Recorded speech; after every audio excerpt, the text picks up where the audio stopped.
We're far east, Ready? down 203, right? You know, somehow to get it east side of the, Please come to order. Wow, light crowd today. They must have known I was the speaker. Good morning. Morning. Morning. Okay, we can do better. Good morning. Good morning. Okay, we don't have a full house today. Good morning. It's always a pleasure to see you folks. We've got an interesting program today. First thing I'd like to bring to your attention is that we're running sort of light-handed in terms of crew today. We had a series of unfortunate events. Don Bennett, who was going to cover for me with the novice group, because I was going to be the presenter today, he has a retreat for middle school students that he needs to participate in. So then I had Don Balda set up as my to cover for me in the novice group. Mr. Balda had a encounter with his bicycle and some broken concrete, and he's having shoulder surgery done today to undo the damage that he did to himself. Yeah, it's the same shoulder where he cracked his collarbone like 10 years ago. Let's see. And then the other thing that was, and Mr. Kurtner, unfortunately, is not here today, our membership chair, because he's helping his brother, who is a caterer, and some people that were supposed to be helping him with an event were no-shows, so Mr. Kurtner needs to be there today. So, we have our treasurer, Kathy Toller, handling membership stuff. If you have a renewal that you need to make, or you're not a member and you want to join, please see Kathy Toller. And then Bill Howe has very graciously offered at the very last minute to run a novice group. The only thing is there was one other unfortunate event.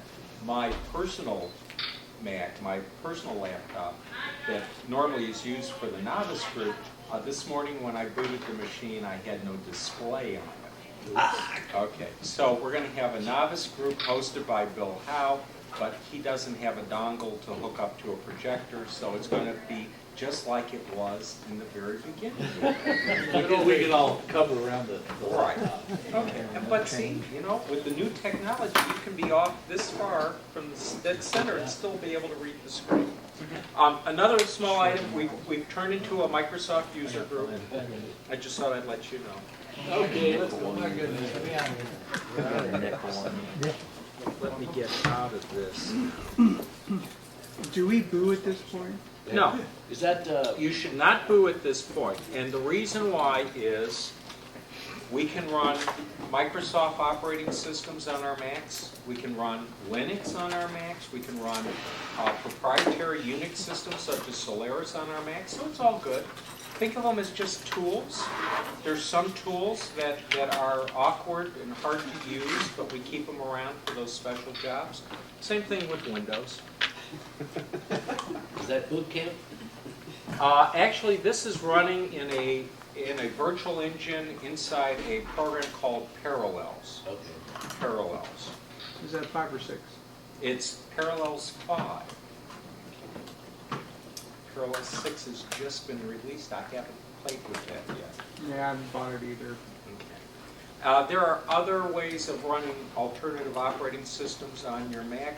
One of them, of course, is Boot Camp, which comes with your Mac. That's where it partitions your hard drive, and you have a Mac computer and you have a PC computer, and you have to reboot to do one or the other. And then there are programs such as Parallels, Fusion, and I'm trying to remember the open source one, VirtualBox, which used to be from Sun, but now it's from Oracle because Oracle bought Sun.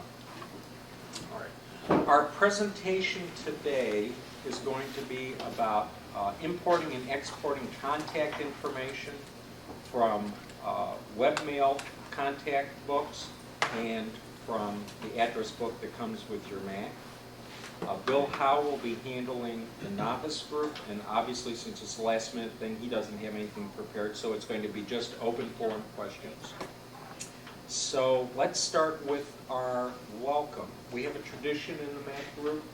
Anyone that's visiting us as a guest, we ask that they introduce themselves to the rest of the membership, and I believe we have one visitor. Do you mind standing up and just introducing yourself? We'd like to know your name, what kind of computer you use, what you use it for now, and what you want to be able to do with it. Okay, my name is Richard Moreau. I have a MacBook Pro, one of the first ones that came out. It's only a dual core. I use it both at home and at work. I'm a developer. I actually am currently developing some stuff that it's targeted as Linux, so I'm using Parallels 5 to do run Ubuntu Linux on it.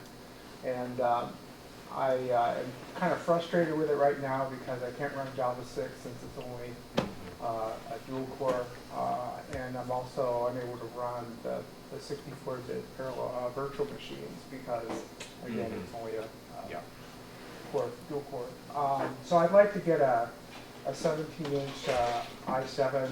I find myself running out of memory right now at 2 gigs, and it'd be nice to have the memory used to run at least one virtual operating system, maybe two. And I've been using a Mac since 2004, and I'm not going back. What kind of development do you do? I'm sorry, what? What do you develop? What kind of programs you play? Right now I'm doing simulation work, and I do a lot of Java development. But yeah, I'm all over the book on that. Helped Ray do fix his address book recently. With Okay, the connection just got. You're his son? he sometimes claims me. He keeps, okay, this is Ray Ratchford's son-in-law, right? Correct. Son-in-law. Okay. Ray will periodically, when I can't answer a question, say, that's okay, Bill. I've got a genius that I can answer. Okay. Just so you know, he does appreciate you. All right. So at the break, say hello. Okay. Let's do the other stuff. News. Anybody have any items of news that the members need to know about? Going once, going twice. Yes, Ralph. You said your MacBook video died. Yeah. Did you know that there was a hidden warranty on the video chip inside the MacBook Pro that if the video delaminated, they would replace the motherboard for free? I was aware of that service. This is a Power Mac, PowerBook G4 17-inch. Is it Made somewhere right after the turn of the century, and I don't think it's covered under any of the service plans that are allowed. Well, I got a notice from I guess the class action lawyer about somebody suing NVIDIA Yeah. for intentionally. And this is a different case than the one where it was a professional photographer that was suing because it really wasn't, the color that he thought it was supposed to be. That one ended up being tossed out. Some people don't have anything to do. Yeah. Well, okay, it's like patent trolling. Okay.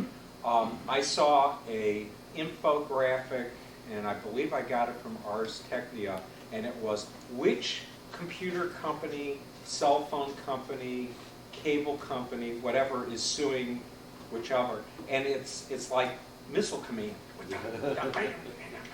It's like everybody's suing everybody else. Just amazing. Again, the lawyers don't have enough business.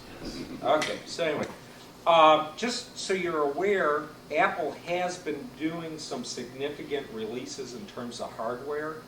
So they have completely updated the iMac line. They have updated the Mac Pro line. They have updated the Mac, the MacBook Pro and the MacBook, and they've come out with a new Apple TV, and they've come out with new iPods, and they also released the iPad back there for a while. So it's like there's all this hardware that they've released that's been refreshed, faster, better, usually at the same price point. So our intention is to get some of the local dealers in here to demo some of that hardware for you. All right, yes? There's recently just a new firmware update for certain older MacBooks regarding battery charging. That, Yeah, the SMC firmware update. There's one out there. If you're using software update to do your updates, it will tell you if you've got a machine that requires it. Okay. Dell's making notes back there, so. Okay. so it may be covered. So do a software. Over on the other stuff going on in the computer world, you've got talk about Microsoft and Adobe doing some sort of merger. Mr. Ballmer, who's the head of Microsoft now that Bill Gates retired, spent a full week meeting with the board of Adobe. And so nobody's quite sure what's going to happen there. You had a small company, HP, get rid of their CEO, who immediately got hired by the president of Oracle to come work for them. So that was interesting. And then, of course, Oracle has bought Sun Computing. So many of the open source software projects that Sun was hosting are now going to be spun off as standalone software projects. Open Office is one of those. My understanding is that they still haven't come up with what the new name is going to be, but it's something like LibreOffice, meaning free, or Liberty. Let's see. VirtualBox is another one that will be spun off that Sun was supporting. We're not quite sure what they plan for Java now that Ellison is running the show. So it'll be interesting to see what happens. And Herd being in there also. How about MySQL? How about MySQL? That one, they sort of had a community meltdown there for a while because they had, I'm going to say 5 or 6 of the top people that were doing stuff on it. They were working for Sun, and then they walked and they went off separate. One of them was doing stuff with Linus Torvald, the guy that invented Linux. The proof positive that Scandinavians need more sun.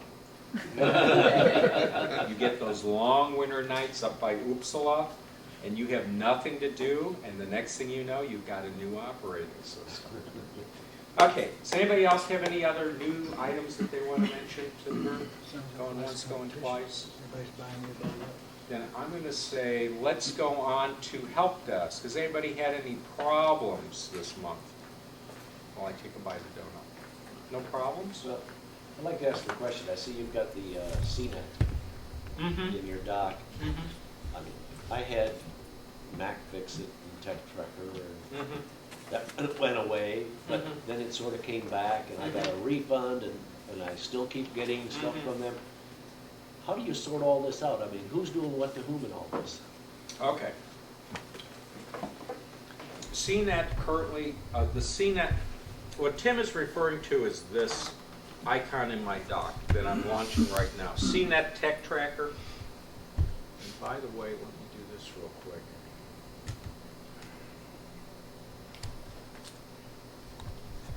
Come on. Hey, there we go. Thank you. They're never fast enough. Have you noticed that, folks? These computers are never fast enough. Yeah, let's use that one. There we go. A little bit better background, so we're not having a depressing background.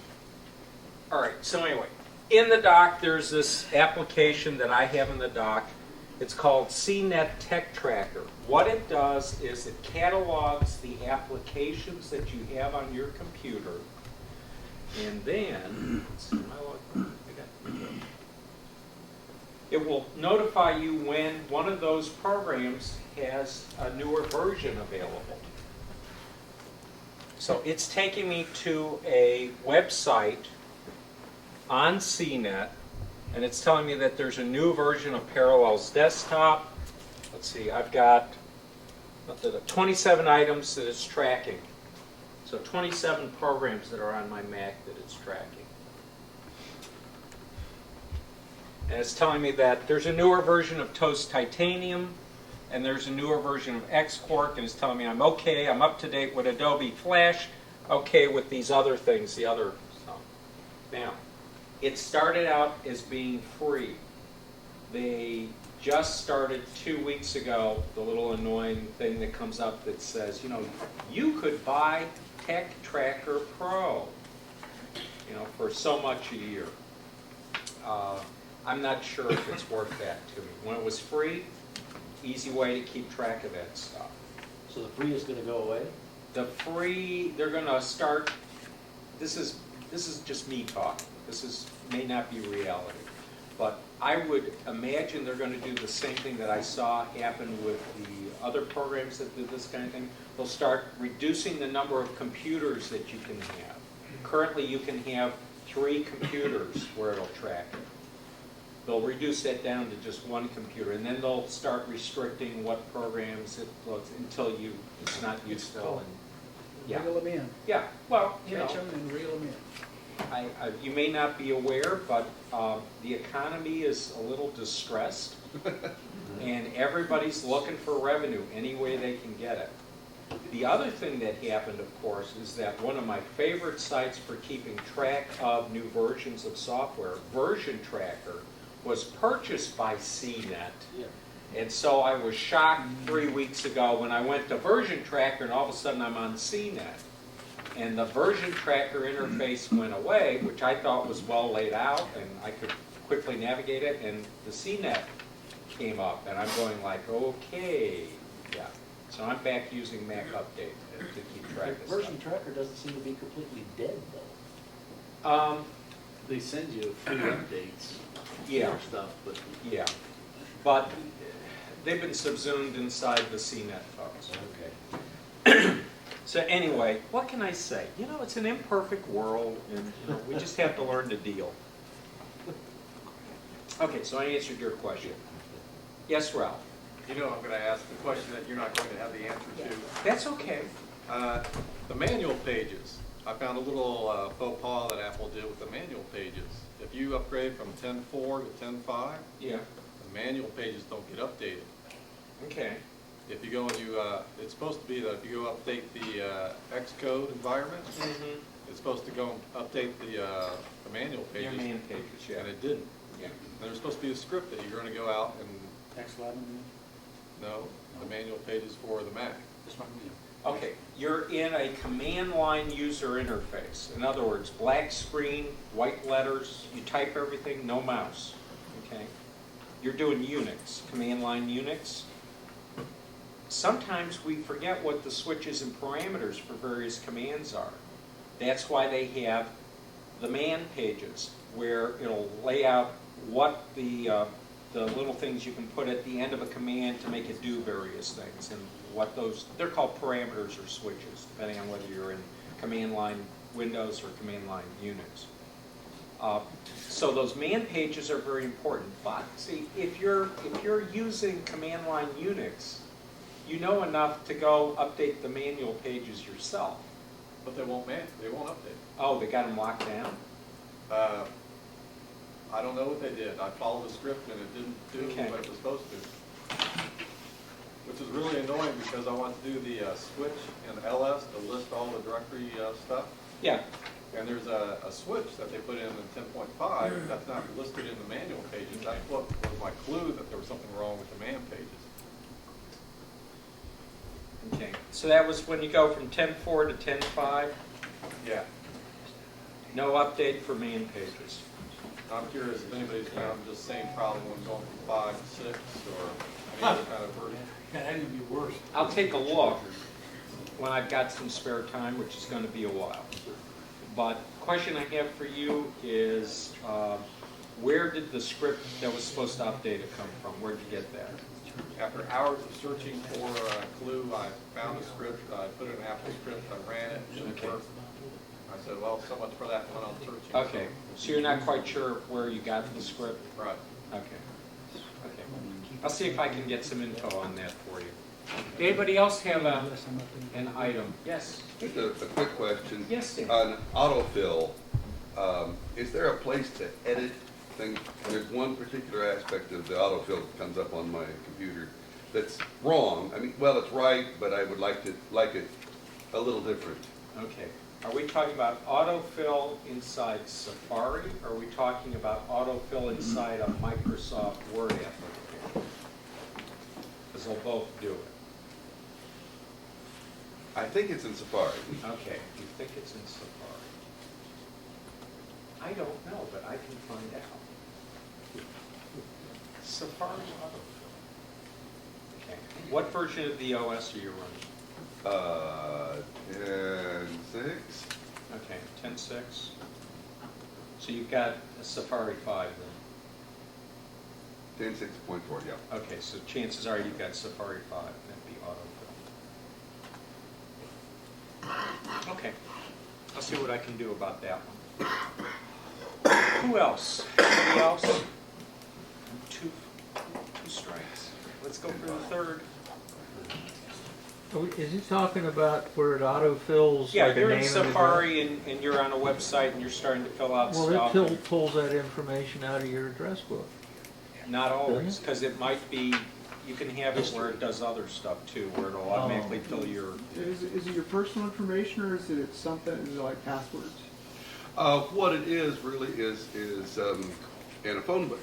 Everything else comes out right, but my phone number won't put a dash between 937 and the rest. Probably your address book. The where?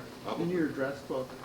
Your personal information in your address book is probably not the same.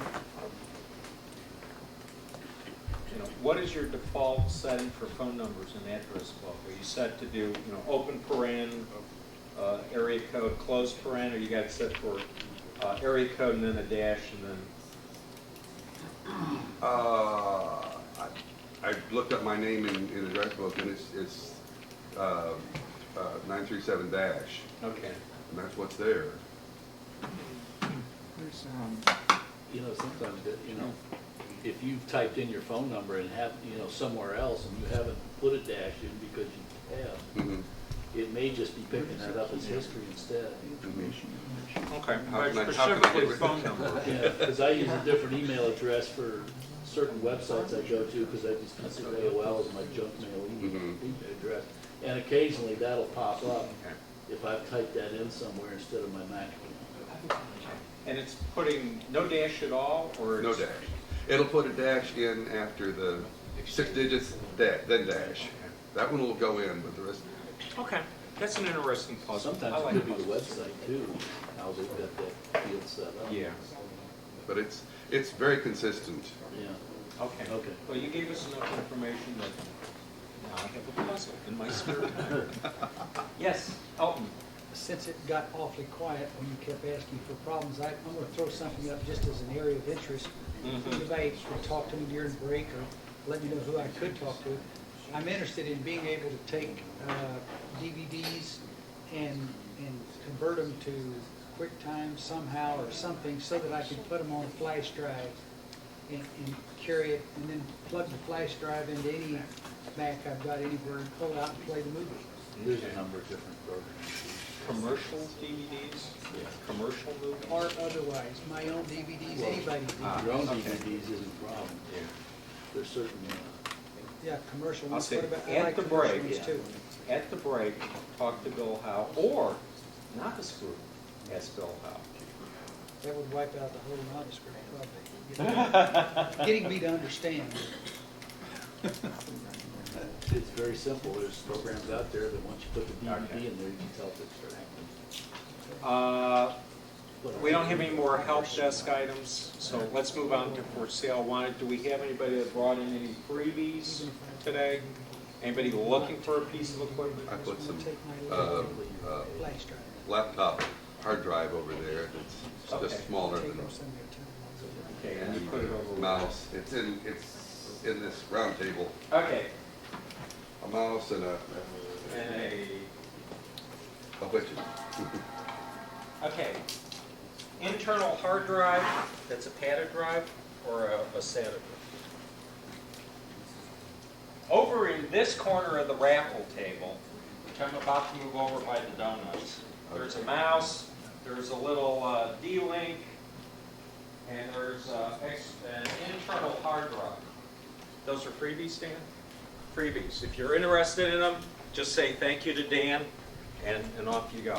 Anybody else have anything that they didn't bring in that they want to sell? Anybody else looking for equipment? Anybody looking for a Mac Plus? I got a couple, and I'm in my basement, and they're going to go otherwise.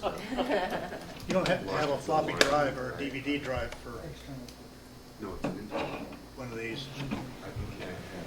You mean a USB floppy drive? No, this is a DVD drive, Oh, Internal. internal.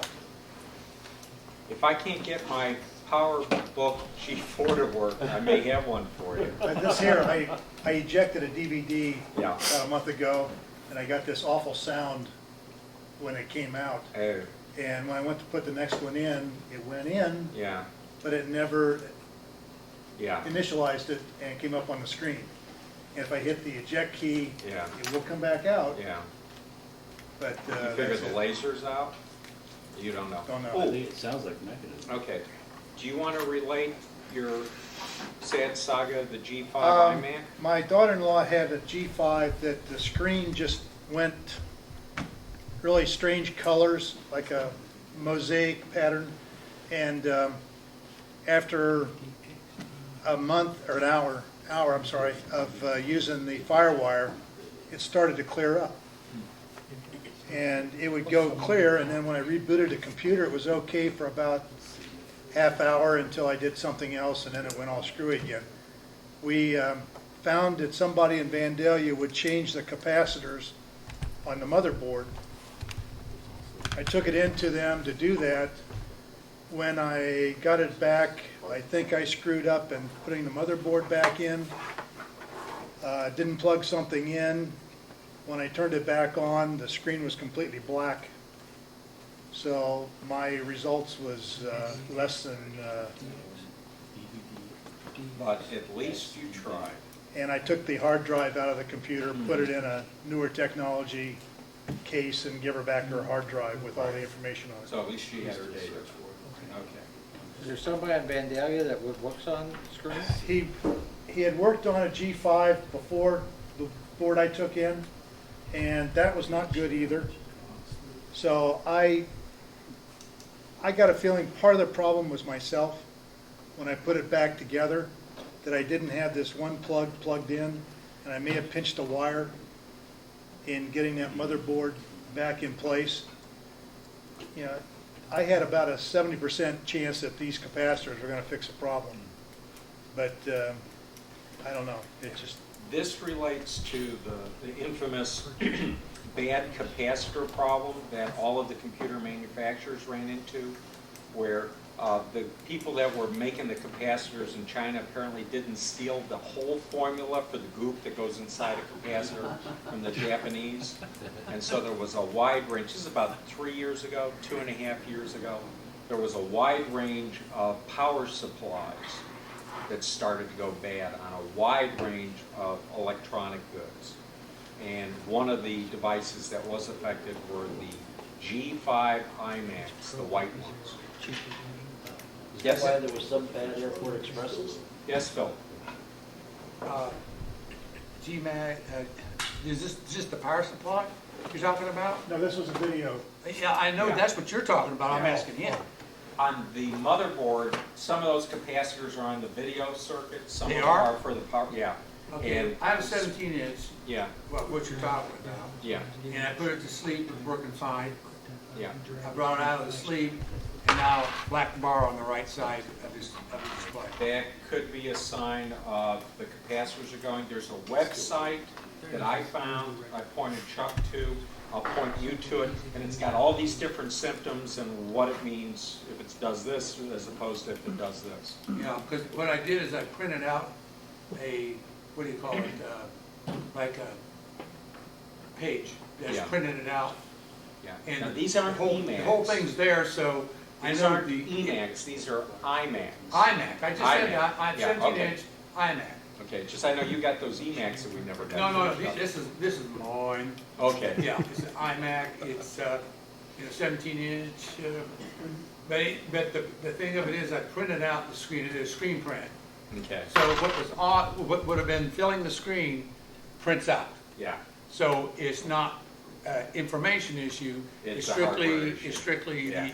either the screen or It's the either the LCD panel or it's the circuitry power. firing, yeah, one of the two.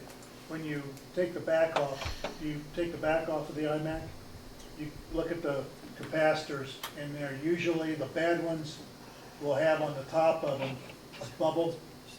It comes up just a little bit.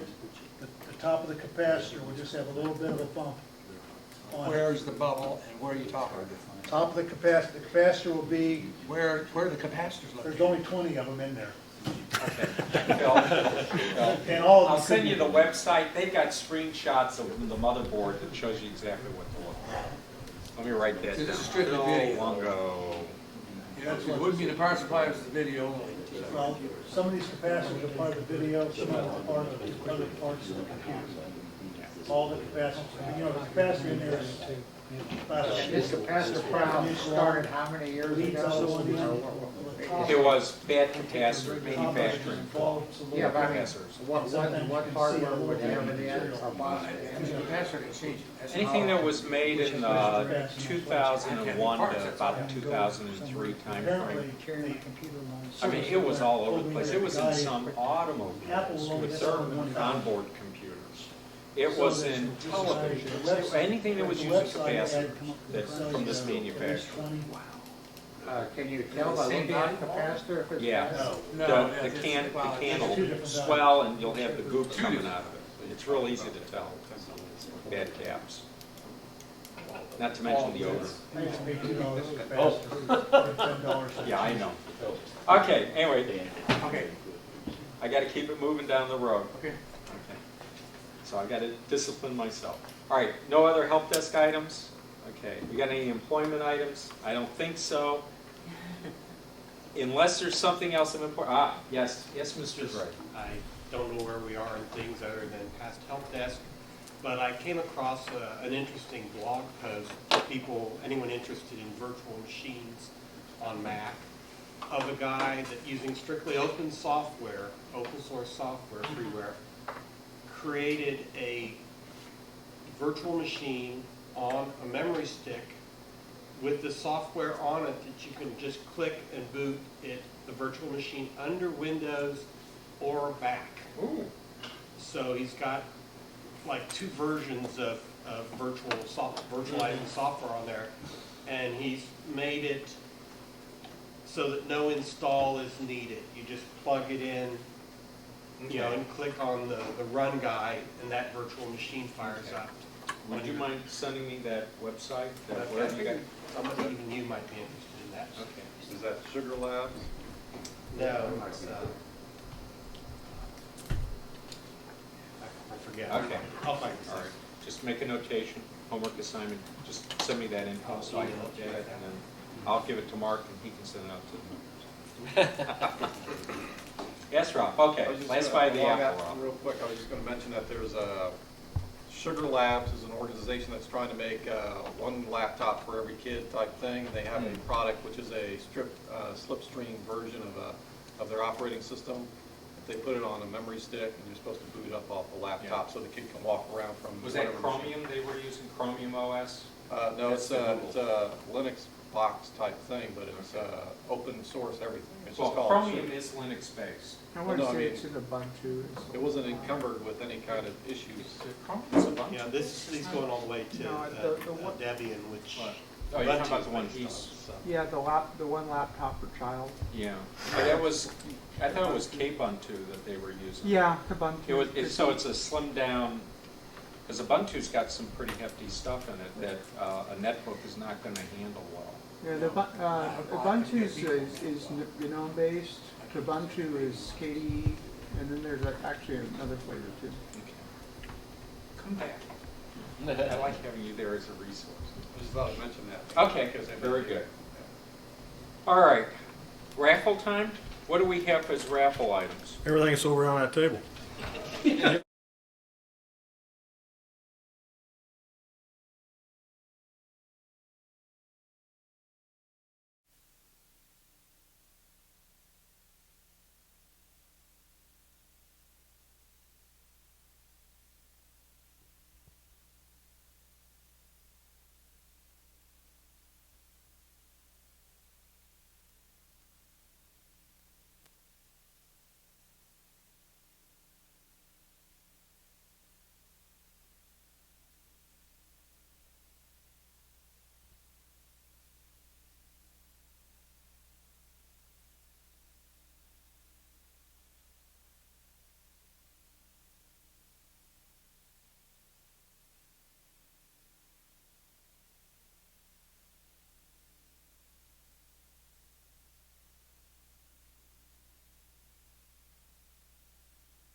but I don't need them in there twice. You'll merge that information and pare out the excess.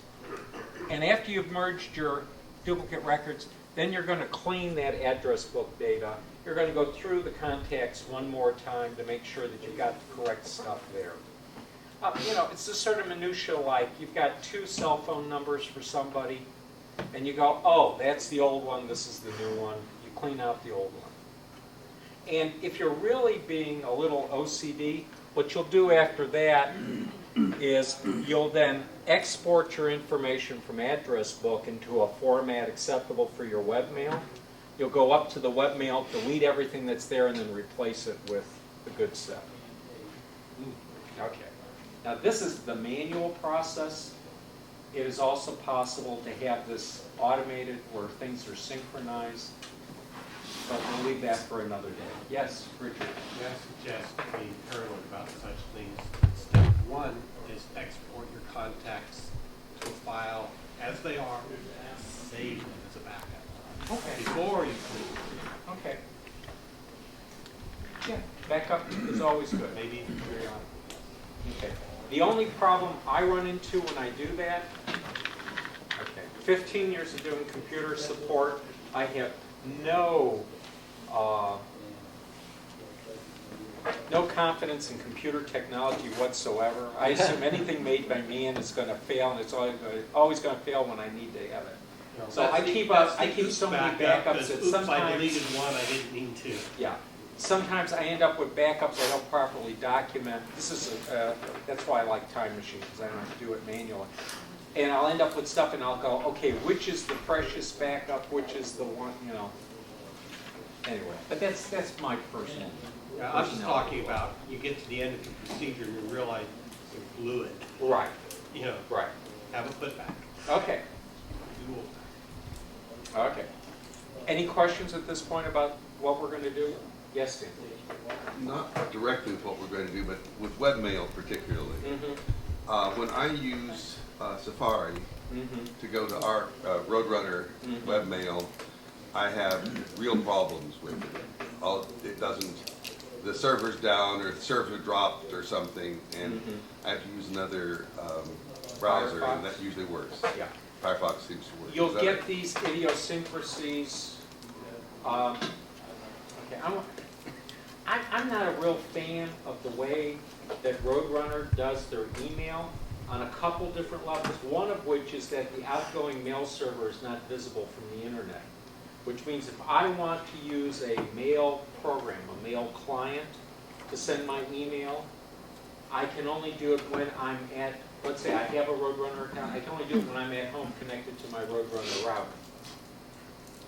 Not in the hotel. No, you'd have to use webmail to do it. That's what I have to do. Every time I go to a hotel, I gotta use webmail. Now, whenever I've asked somebody associated with Time Warner, why do they do that? They tell me it's to prevent people from sending spam. And I go, okay, that's like me saying, I'm going to vote for XYZ party because the sky is blue. There's no connection between the two. But There you is, can but they can download, get you can around it. download it at a hotel, I can, but I Yeah. can't send the message back. Right. It says the server doesn't recognize, what it doesn't recognize is the MAC address of the remote, of the There's wireless. 2 two mail servers, an incoming mail server and an outgoing mail server. The incoming mail server, by definition, must be visible to the internet, otherwise you can't bring mail in. But they have their outgoing mail server hidden. Yeah, so, okay. Going on. Okay, so we'll just ignore the inadequacies of Roadrunner. So, this is a screenshot of AOL. I've already clicked on AOL Mail and logged in. You'll notice that in the sidebar here, contacts and calendar. Now, this one doesn't show it. My Earthlink does not have the see, that's why I was asking where are they at? Okay. I don't see it. Let me look for a second here. I see, that's why I didn't understand where we were getting those contacts.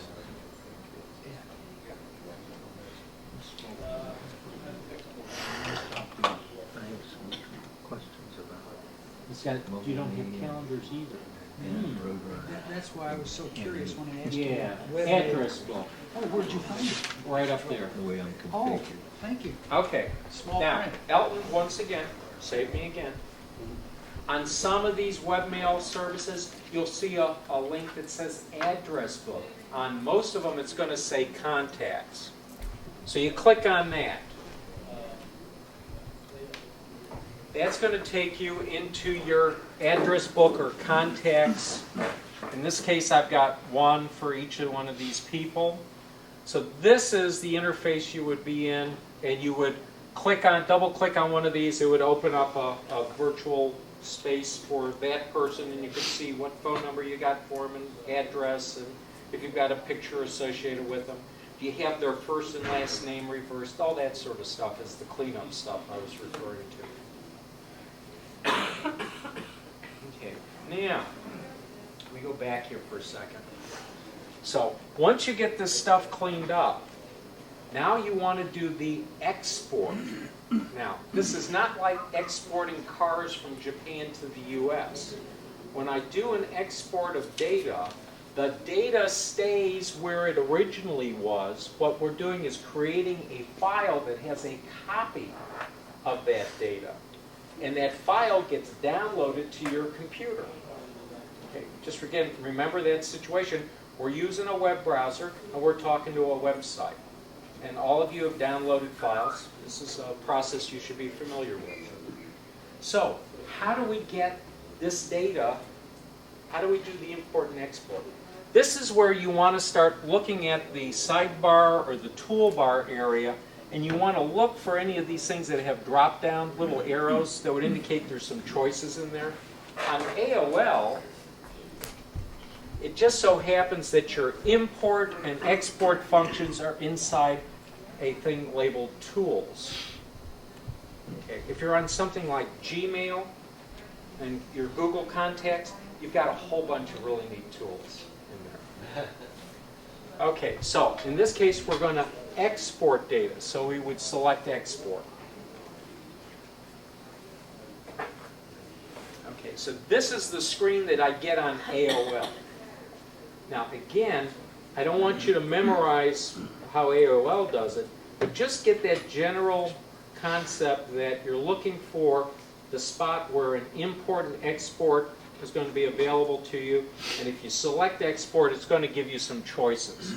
On AOL, my choices are a CSV, a text file, or an LDIF. And LDIF is? I'm getting there. Okay. First of all, I just want to make sure you all know how much I enjoy presenting to you. No, seriously, because you do me. I learn a lot from you. Okay? And whenever I get a comment like from George or Elton or Dan, Ray, and then I see I've got the slide up there, I know I'm doing my job. Okay, so these are the three choices that were available. Comma separated value, which is a CSV file. So the file that would be created, its name would be contacts.csv. Okay. On the Mac, we're usually not used to seeing that suffix. The default is that stuff is hidden from us, but it is there. That's how you can tell the format of the file. Tab delimited text, it's going to be a text file, so the name of the file would be contacts.txt. LDAP interchange format, contacts.ldif. At this point, George is thinking that's not enough information. So then I start walking through more information about the formats. Am I doing okay, George? He's okay. George wants to know which bits you have to set. Okay, so comma separated value. What it means is that you're going to have a record of header information like first name, comma, last name, comma, home address, comma. So you've got your headers and they're separated by commas. And then you'd have a second record, which would be your first record of real data, first name, Dan, comma, Duncan, comma, etc. Okay, so all it is just information set up where each person's stuff is on one row and the individual items are separated by commas. So that's comma separated value. Yep. There's just note, anybody who wants to put their address book into an Excel spreadsheet or Excel reads CSVs real well. Yeah. Also, tab delimited text. So let's say you have Excel or you have OpenOffice or NeoOffice. You turn on that spreadsheet, you've got the spreadsheet stuff going on. You go to Open File, point it at a CSV file. It'll bring it in and it'll put those things in the appropriate boxes. Tab delimited text is doing the same thing, but instead of using a comma, because a lot of times our data actually does have commas in it, like Suite 57, box A, and there's a comma in there. They use a tab character, word processing, tab character. You typically don't have people with tab characters as part of their first name or last name or their street address. So these are basically called delimiter separated values. So a tab delimited text file is really a subset of delimited files. A comma CSV file is really also a member of this family. Bill? Yeah. In the comma delimited, what happens? A lot of people, you have your city, comma, state. How does it handle that? I know that. Yeah. The comma separated file, they have an exception where if you have commas in the comma separated fields, it puts it in quotes. Yeah. Or you can do what they do in Europe, and they switch from using a comma to using a semicolon. And they escape it. Yeah. Or you use some other character, like a tab character. Okay. Okay. Now, getting to the one that George is interested in. What the heck is LDAP? LDAP, Lightweight Directory Access Protocol. All right. That's the, let's see. Commercial names for LDAP would be things like Active Directory, Open Directory, eDirectory. I'm trying to think of what the other one is. There's a fourth one that's used for, doesn't matter.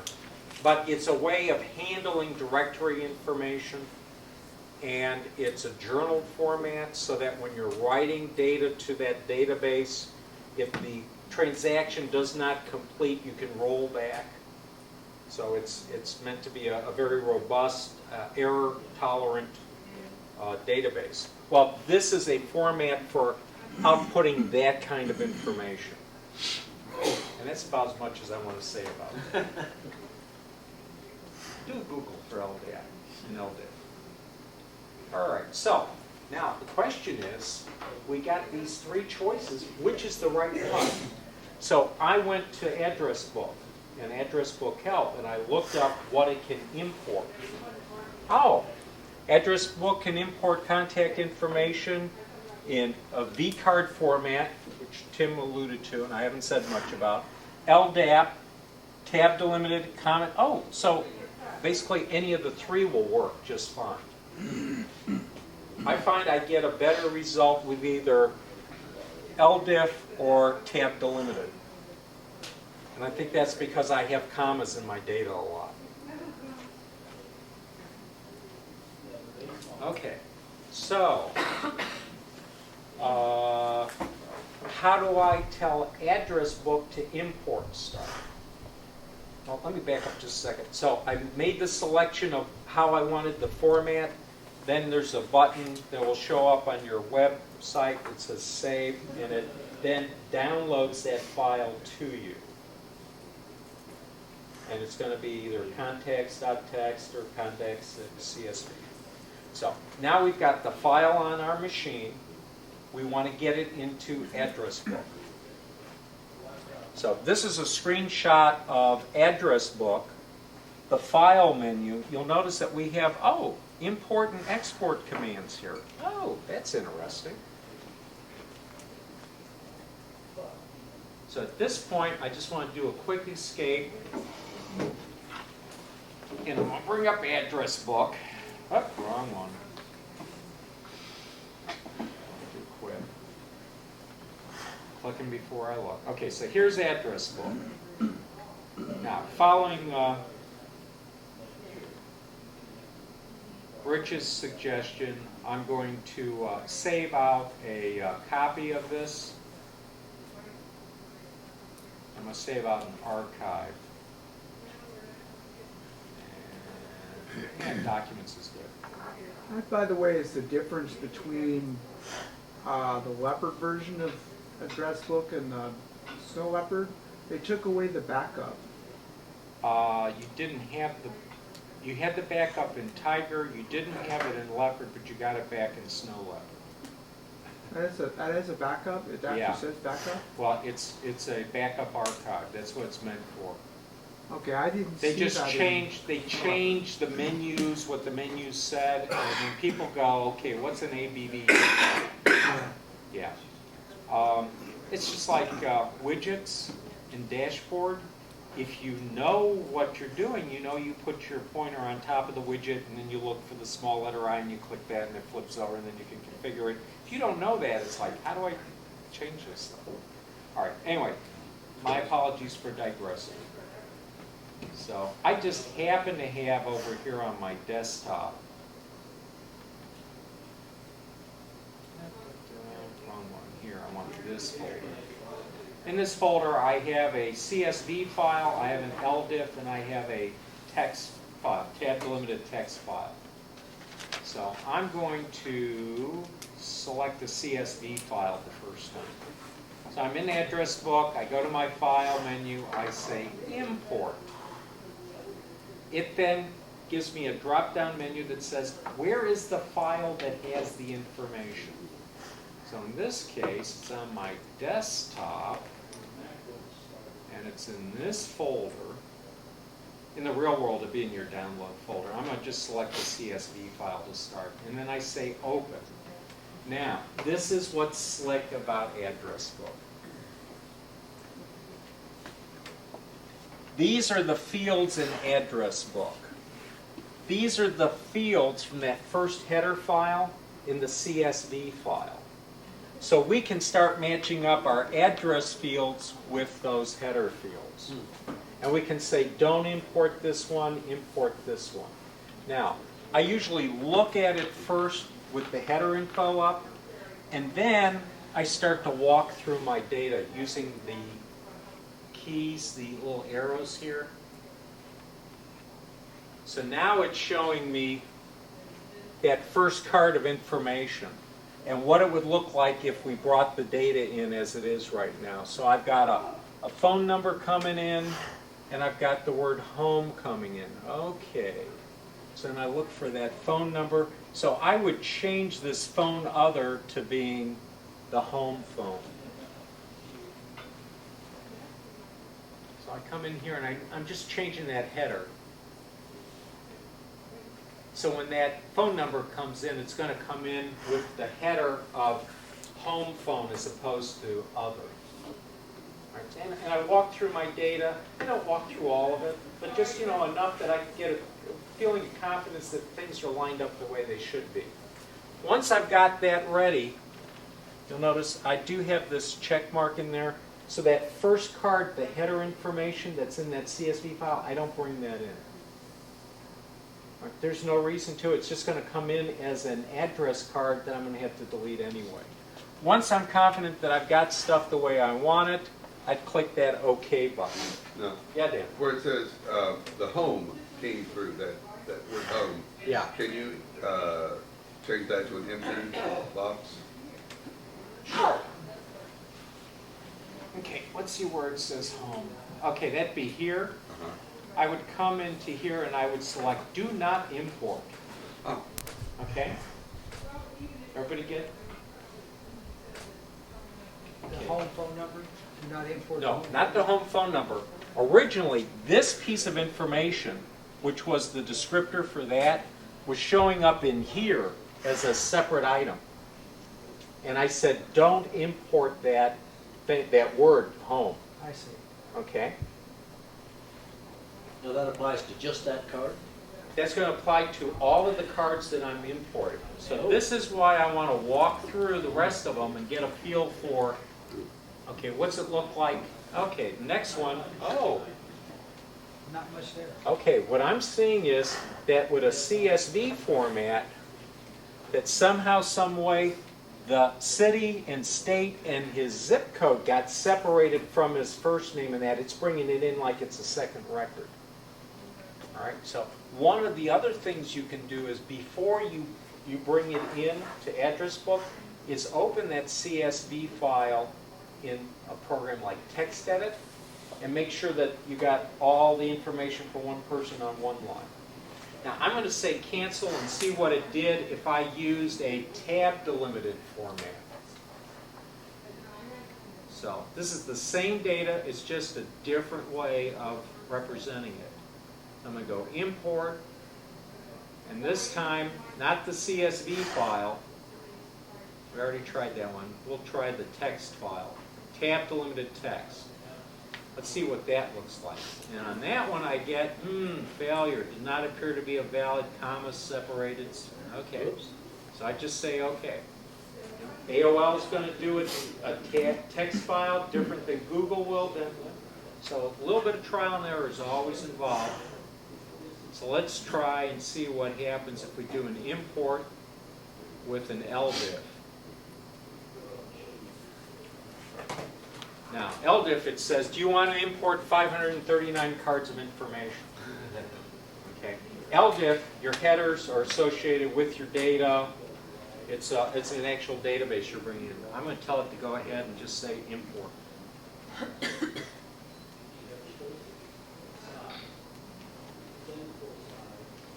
Okay, so now I've got 596 cards of info, it says.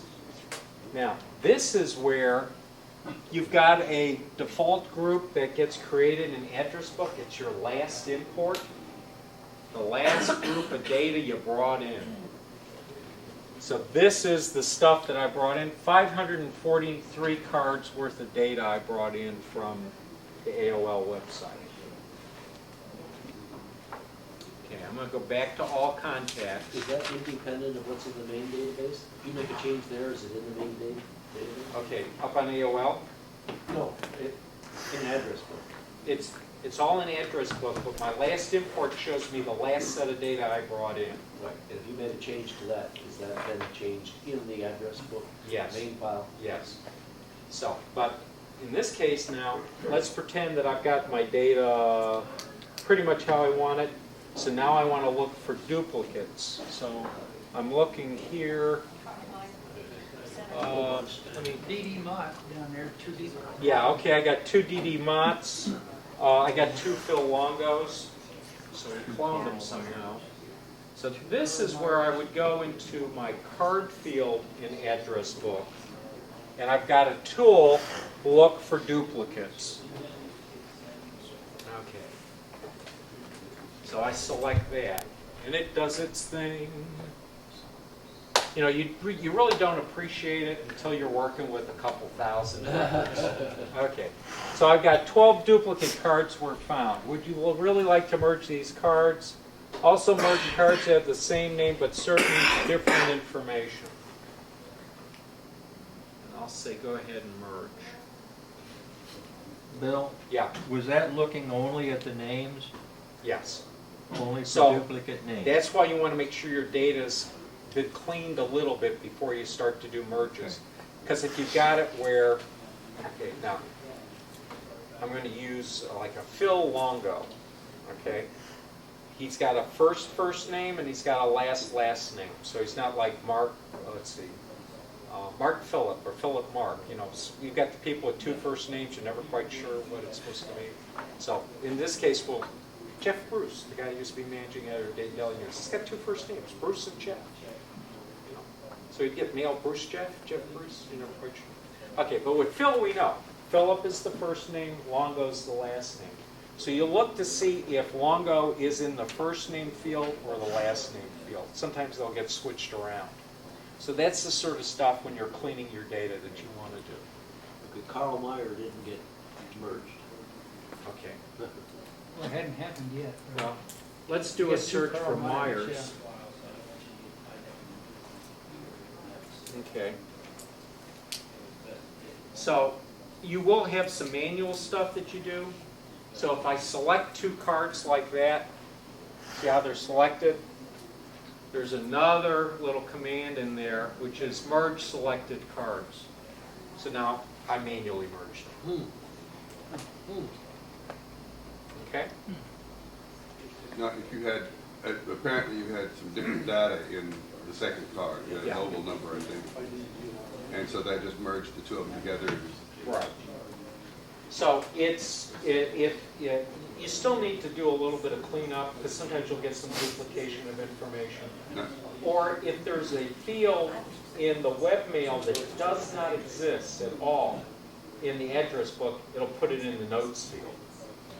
If with those two different cards, they, for some reason, they had two different listings of home phone number, would you just add, you'd have then two home phone numbers? Yes, and then you Okay. get to go in and Find out which one And, is and right. almost always, it's, one of them actually was a work number, but the default setting for whatever address book was to make anything a home or make Or it was anything a cell work. phone or something. Yeah. Yes, if you had two email addresses in there, one of them say just one letter different than the other, how does it do this? It'll bring them both in, and then you need to vet it. And, you know, like you've got, it's the email address ends with .net, and you've got .nt, you know, and you slot and you go, okay, I know which one it is. Okay. You're not mad that I used your name, Phil? I'm okay, you're still okay? Okay. Yes, Rick? When you merge those two and you, oh, I made a mistake, can you do a Command Z at that point? I don't know, let's try it. Yeah, Command Z undoes dog. I'm not sure how many levels of undo address book. Oh, I got somebody in the back telling me 10. By default, the undo manager will only do backup and 10 corrections. Okay. Thank you, Rob. This is why I like Rob around too. Okay. Now, can I go back to the presentation and just finish it up? And then we got. My permission, you have my permission. Absolutely. Absolutely. You're looking right at me. I was asking your permission. No charge. Okay, so we just did the demo of the address book import. So now, okay, I'm one of these people, I don't like trap doors where you can only go one way. Okay, have you ever done that? You know, you've gone in someplace and then you can't go back. Usually it's an art exhibit. You know, and they won't let you go back, and now you're in the gift shop, you go, damn, I wanted to see them. Oh, well. All right, so address book export. But what if you wanted to export your data from address book? What are my choices then? See how I'm working here? I'm doing okay for you? Yeah, I had a button back on the webmail site that said import addresses. Is that the same thing as exporting from address You would book? export from address book, you end up with a file, and then you import it up to the webmail. But it's got a button that says import, so I start there by hitting that import. Right, and then it's going to say, where's that file that you Yeah. want to Then you import? go to this spot here. Well, yeah, I do it from here You just first. start from Export here. from address book first. Okay. But, you know, I've got a little bit of OCD in my personality, so. Yeah. Computers like. Okay. Well, yes and no. Yeah, fuzzy logic computers, they're a whole different thing. Okay, so here we've got a screenshot of address book, and we've gone to the file menu, and we've selected export instead. Okay, so my choices are to export a group V card or to do an address book archive, what used to be their backup. If you've got a different group selected, does it only export that group? Yeah, if you've got a group selected, it'll only do that group. Okay, so you need to be careful what group you've got selected. And you need to be careful that you have some group selected. If you've got all contacts and you've just got one or two people selected, only export them. Yeah, so you want to, okay. I guess this is in line with that same kind of question. The thought that came to my mind is, do I want to put all those tons of names and addresses and and so forth that I've got in my little piece of machinery right here, out there on the web server somewhere. Is that a question to ask yourself? That's a question to ask yourself. Who has control of that hardware? Where is the hardware located? It's the same question I ask myself every time I'm up on Facebook and they want to know my birth date, and I go, no, you don't need to know it. Yeah. But, okay, think about this though. You can export a copy or save an archive backup of it. You don't have to put it up on the web. You could put it on a flash drive that you put in your fire safe. But here's the follow-up question to that then. If I don't want to put tons of my address book stuff out there on a web server somewhere, but yet when I go to a hotel or someplace at a Wi-Fi spot where my Earthlink will not recognize me sending an email, like I told you I can't send emails at hotels, rather than type out the address like I do every time now, since I only have just a few, you looked at them, you found I have just very few. If I have to type out the address, there's got to be an easier way. Without putting them all there, can I get them out of my address book up to the webmail spot without having to just totally retype out there the email address? Okay. First thing to remember is that if you're on a webmail server, Yep.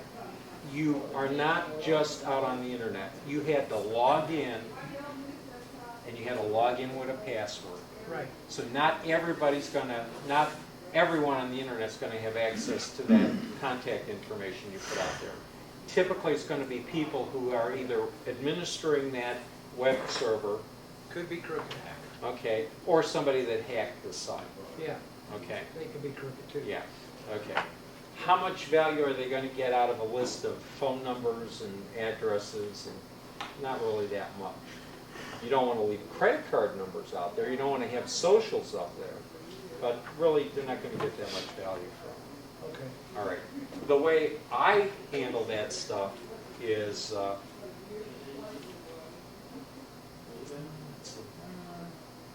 if I'm on a machine and I don't know that it's secure, my automatic assumption is that they got a keylogger on it and they can record anything that I type anyway. Yeah. So I don't do any financial transactions on a machine that is not secure, but I am going to do email.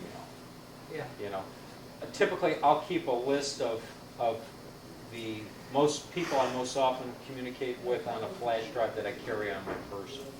Plug that in, and Will that work with webmail then? Plugging that flash drive in, can you use that while you're doing webmail? yeah, I can look at the text file and see what the guy's email is. Oh, I see. Or Just take it with you to a strange Or- computer. I see. I'll carry The my old-fashioned. address book with me. That's hard. That's the old fashioned. Okay. Anyway, let me finish this up. Okay, so anyway, so your only two choices for export from address book are vCards or address book archives. Okay. Most of the webmail sites will not let you import vCards. Google will, but the other ones don't. And that address book archive, that address book backup, they have no clue what to do with those. So this is where we are talking about. So address book does not export to CSV or text files. Okay, we got a problem. Backup copies, vCards, okay, they'll do those, it won't do the other. That's why I was talking about trapdoors. I don't like when they don't let me come back out again. So I did a little Google search, and this is a utility free that's out there. It's current as of 2007, written by Antonio Laura in Italy. And what this program will do is it will look at your address book database and allow you to export that information as a CSV or as a tab delimited file. Address book to CSV exporter. His website is www.antoniolore.net. And he's got a couple other free utilities that are out there. And that does the ABBU file? What it does is it looks at your current address book database. Oh, it opens a database. Yeah. Here, let me do an escape. I just happen to have it on the machine. So we'll see what it shows us. Let me just real quick hide some things. I want to make sure we got time for questions at the end.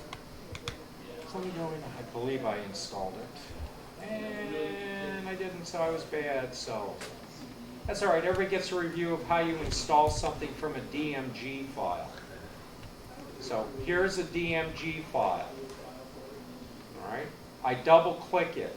It opens up and puts an object that looks like a hard disk or a compact disk on my desktop and opens up a window for it. So it's a virtual disk. In there, we've got some things, release notes and such that he has. I'm going to click on my button in the upper right-hand corner of my Finder window to get my sidebar. Click on his program and drag it on top of my applications folder. So I just installed it. So now we'll go to applications and we're going to launch it. I get the standard dialog box you get the first time you launch any program on a Mac that you've downloaded from the internet. They remind you that the internet is not a safe place. Are you sure this is something that you downloaded and that you want to use? I then click open. Now I'm going to hide all these Finder windows, close them out. So, now he wrote this program specifically to take your address book information and upload it to your Gmail contact list. But we don't have to follow it all the way through. So step 1 is click button to export your address book. Step 2, which you don't have to do, which is to log into your Gmail all contacts page and to import this stuff.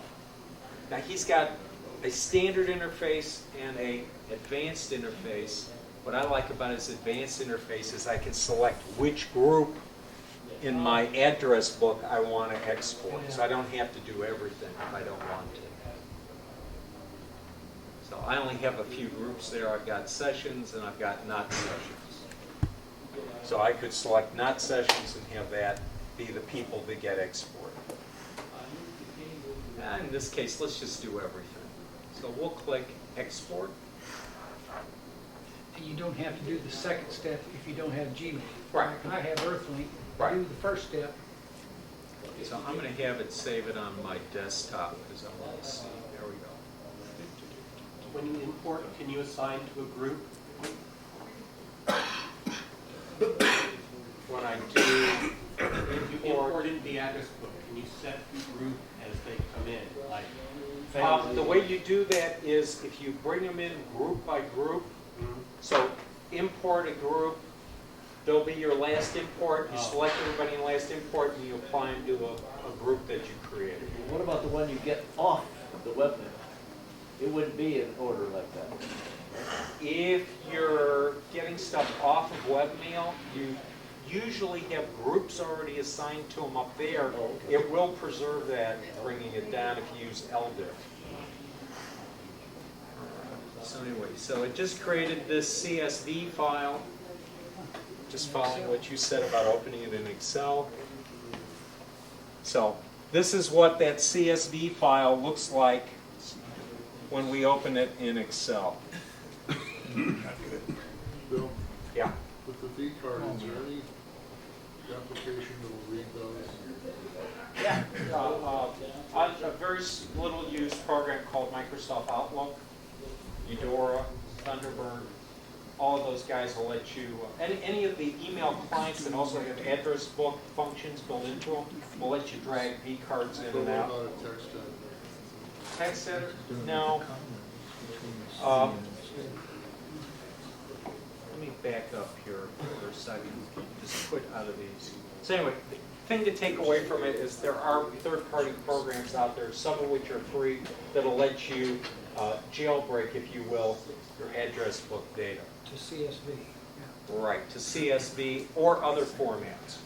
All right, so the question had to do with V cards, right? And I deliberately was staying away from V cards in the presentation because most of the webmail interfaces are sort of archaic and they don't really work with V cards.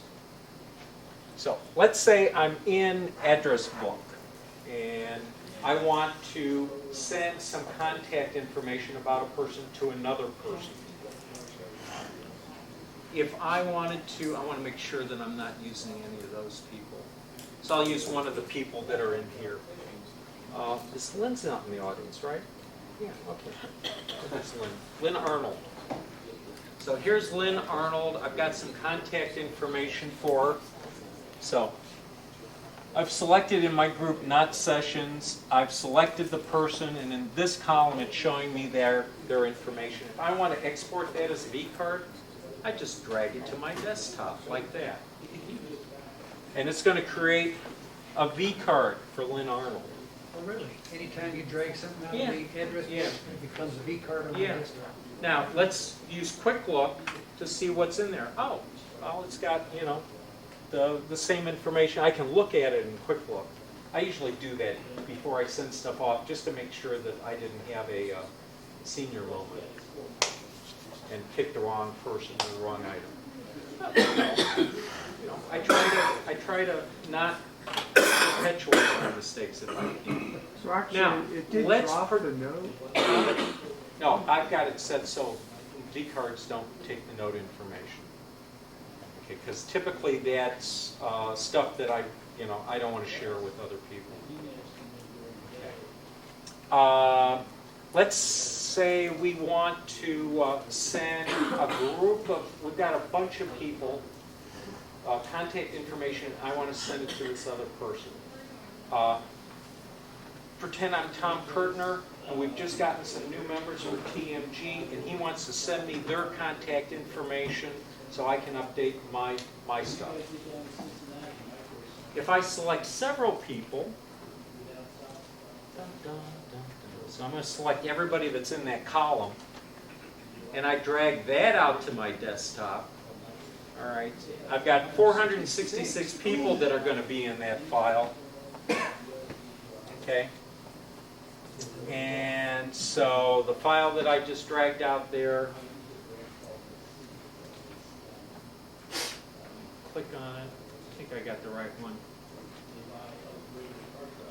So, and it has their information on it. So I can see what people there are in that. Now, while that's very nice when I'm moving stuff from one person with an address book on a Mac to another person, so I take that file attached to an email and shoot it off to the other person. They get it, they just drag it on top of address book, boom, it's an address book.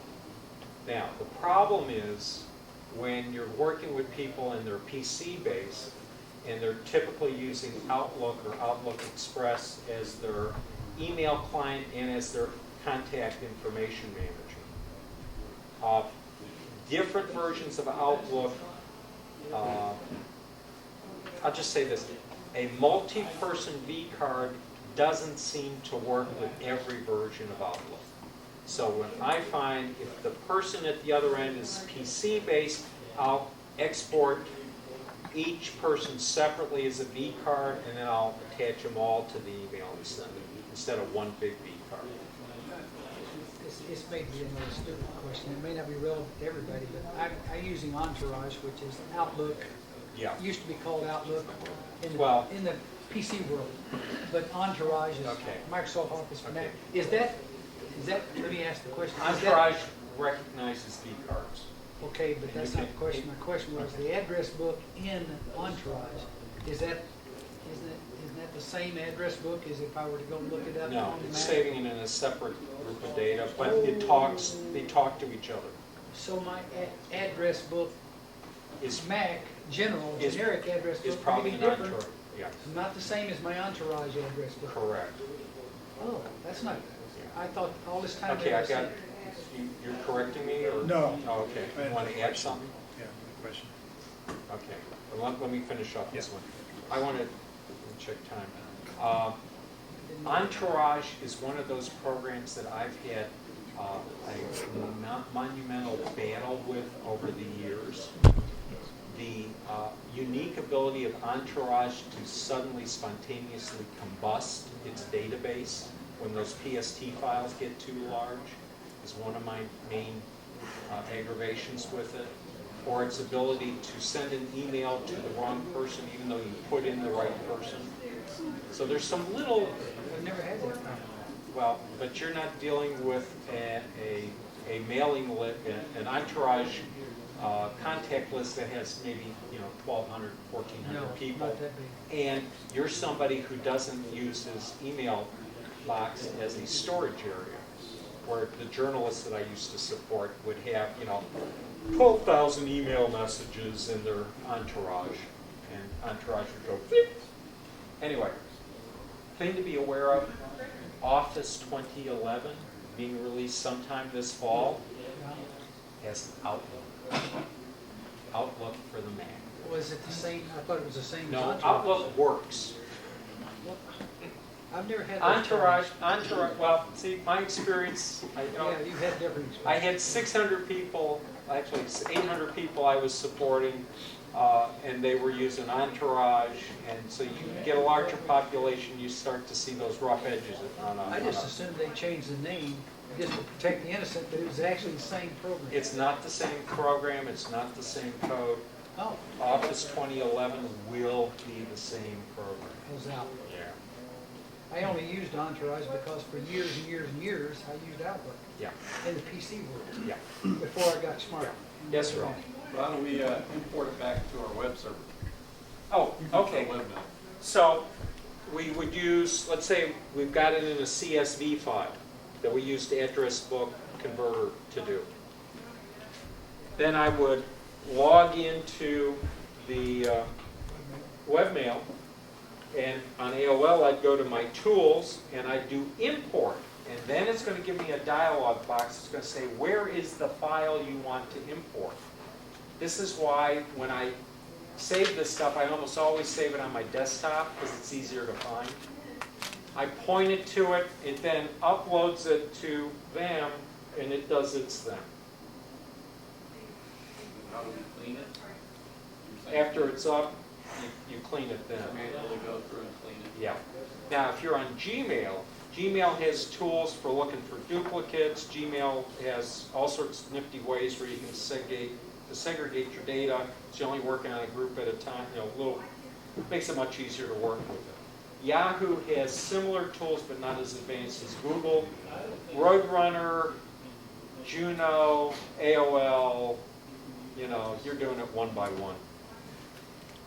So you switch to a list view instead of the card view. So typically I clean my data in like an Excel spreadsheet before I send it up. Output it from there as a CSV again, Okay, did that answer the? Yeah. Okay. Yes, Chuck. My wife uses AOL all the time, and she's complained to me several times about all of a sudden she gets duplicate names, people who are in there twice. Yeah. And she's asked me what's going on, and I have no idea why she all of a sudden will Okay. be using a If an computer. email makes it through the spam filter and you open it, okay, and AOL thinks that that email is not in your contact list, it'll put it in your contact list. I'll put it in the address book a second time? Yeah. And you have to get rid of it by manually editing it? Yeah, what I do with my AOL accounts, God help me if I did this to my wife's, okay?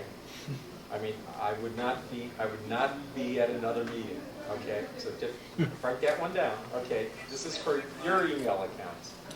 Typically what I do is I'll go up to my AOL contact list periodically. I'll vet that I don't have anything that I really need up there. I'll just purge the whole group, start fresh every quarter. And then I'll replicate up the addresses I actually want to have up there. My wife is using the old version of AOL as well as a desktop, interchangeably back and forth. Okay, that'll also screw it up because they got different rules for how they handle. So if she's using AOL client, to do stuff, and then she's using a web browser to do it? No, Or- she's staying with the Mac program is in Okay, the AOL client. the desktop, the new Okay. version. Okay, so she's got two different versions of the AOL client, the legacy one and the OSX one. They handle the stuff differently. You'll get the same deal if you're using a PC and you're using AOL 9 on it, the AOL client, and you're using a Mac and you're using the AOL client. They handle the stuff differently. The PC one does it right. So every once in a while, this just may happen. Right, There's no real reason. She didn't do anything to it. right. It's I not her didn't do fault. anything to it. It's not pilot error. It's not her fault. Chuck, 37 years old, married. Even if it was her fault, you tell her it's not your fault. Okay, let's do a wrap up here. Any last questions? Okay, no last questions, and I'm just going to walk through the process one more time. All right, you got data up on your webmail. Okay, contact information, people's names, addresses, phone numbers, and you got the same stuff on your Mac, but it's not the same. You want to have it where that stuff is on your Mac too. What you do is you go log into your webmail, you find where that contacts is or address book, you click on that, go through the information that's there, clean it up a little bit. Once you've got it where it's pretty much the way you want it, it's never perfect, but you know, good enough for government work, good enough. Then you're going to look for where they have their import and export tools. You're going to select export. Then you're going to select one of those formats that's available. LDIF, I find, works every time from AOL. LDIF from Roadrunner, so sometimes you got to play with it a little bit. So that brings in the point that Rich pointed out. It's a good idea to make a backup of your address book first. You can always go back to it if you need to. All right. Then once you've got it in, you've got it exported, it's now on your Mac, then you're going to go to your address book, and you're going to go to that file menu, and you're going to select import. Okay. And then, depending on what format you're selecting, if you select, let's say it's a CSV file or text file, you're going to have to do that matchup between the fields. If it's an LDIF, it'll just come in. Once you've got it in, then you look for duplicates, triplicates, you clean your data up again. And if you're really good, then you're going to export it, clean out the stuff that's up on the web, and then import it up to the web so they're both there. And as I said, not for today, but there is a way to synchronize this process so it's not a manual process for some web services. Playing with a program called SyncMate, Okay. which will sync Google and Macs to PCs and syncs with my Nokia cell phone. If you're running Snow Leopard, you go into Address Book and you go into Preferences, and you got a thing called Accounts. Okay, I wasn't going to do this today, but I will. Click, click, synchronize with Yahoo, synchronize with Google. It'll do it for those two services. So if you change something on your address book, next time you're on the internet, it'll synchronize with the address book up on Yahoo or Google. Or if you're on those and you change something, it'll synchronize to your address book. Yes, Dan? Can you get it one way only? No, this is, with those two companies, Yahoo and Google, it's both ways. If you change it on the web, it'll change it on your address book. If you change it in your address book, it'll change up there. Otherwise, And you there's a have to similar manually. thing to do calendars. But there's no way to fix it, that it'll bring it down, but it won't shove it back up. Yeah, you could make it so it doesn't do that. It's your sync preferences. One way only? Typical, most people want to have it where it's bidirectional, it merges data, but you can set it where it's one directional, where you say the stuff that's on the Mac is the reference data set. Anything I change here on the Mac should be replicated up, but if I change something up there, it doesn't do anything to the Mac. Yeah, you can, so those are your sync preferences. And as I said, I'm going to leave that for another day, but just so you know, it is there. Okay, any other last questions? Yes, Dan? You had something about when you were changing your V cards, it would extract certain information and not others. How is that set? Okay. There are some differences in address books and different versions of Mac OS X. So if I remember correctly, my V-card tab, I can set it where it exports notes and V-cards or it doesn't, or it exports photos and V-cards or it doesn't by unclicking these boxes. And if I want it to be very, very compatible with older legacy contact managers, I'd use V-card format 2.1 instead of 3.0. How did you get to V card Okay, file? I went to address book first, and then I went to preferences. And in preferences, I clicked on this fifth tab up V-card, here, okay. V-card. Okay? Did I get you there, Dan? Yep. Okay. Thank you.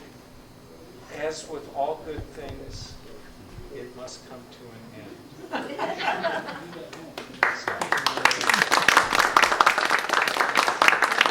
don't have a topic for next month. If anyone has a topic they would like to present on, please let us know. Yes, Mr. Grant.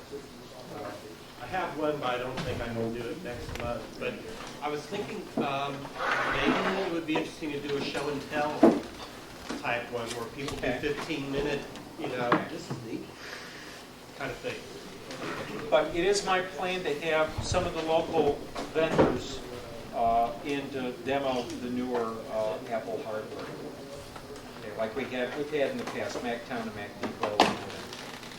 The Apple Store never wants to come up here. I can't figure out why. I think it's so much new hardware, I think it should be easy.